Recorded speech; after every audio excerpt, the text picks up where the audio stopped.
Indépendance d'expériences aléatoires, c'est ce qui va nous intéresser dans cette vidéo que vous retrouverez sur le site monclasseurdemaths.fr. Et comme d'habitude, si cette vidéo vous est utile, pensez à lui donner un like, à laisser un petit commentaire et à vous abonner à la chaîne.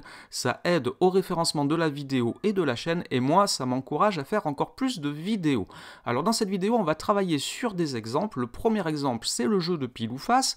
Et si je joue à ce jeu plusieurs fois et que j'obtiens 5 fois de suite pile, est-ce qu'au 6e lancer, j'ai plus de chances d'obtenir face que d'obtenir pile? Il faut comprendre que le jeu n'a pas de mémoire. La pièce de monnaie ne se souvient pas des résultats précédents. Donc la réponse est que non, on a toujours une chance sur deux d'obtenir pile, comme on a une chance sur deux d'obtenir face. Et peu importe si j'ai obtenu 5 fois, 10 fois, 30 fois pile ou 30 fois face, la fois suivante, c'est toujours une chance sur deux d'obtenir pile ou d'obtenir face. On dit que chaque lancer de la pièce est indépendant des lancers précédents, c'est-à-dire qu'ils ne dépendent pas de ce qui s'est passé avant.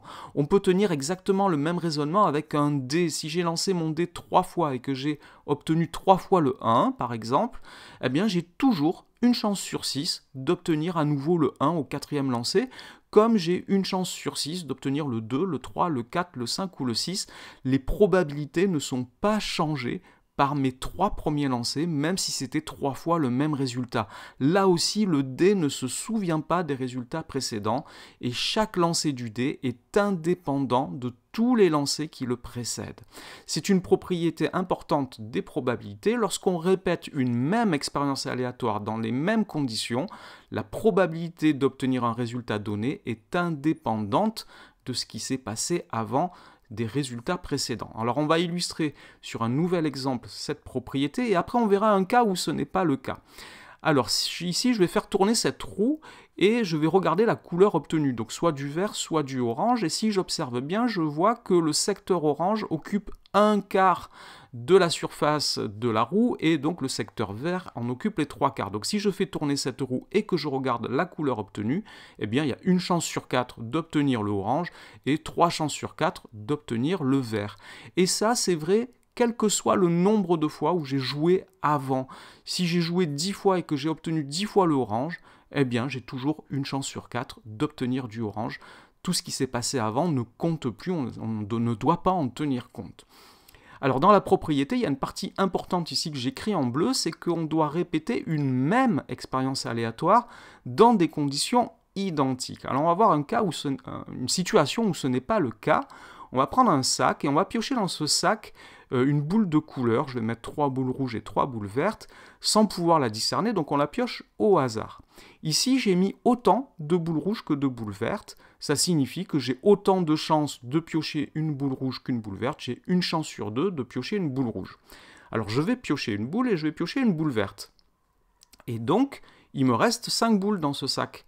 Si maintenant je pioche à nouveau une boule dans ce sac, je vois bien que j'ai plus de chances de piocher une boule rouge qu'une boule verte, puisqu'il y a plus de boules rouges que de boules vertes.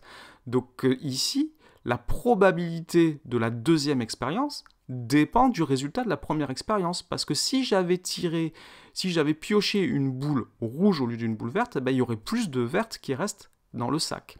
Donc ici, on est dans un cas où la deuxième expérience dépend du résultat de la première. Donc on n'est pas dans une situation où on a répété 2 fois la même expérience dans les mêmes conditions.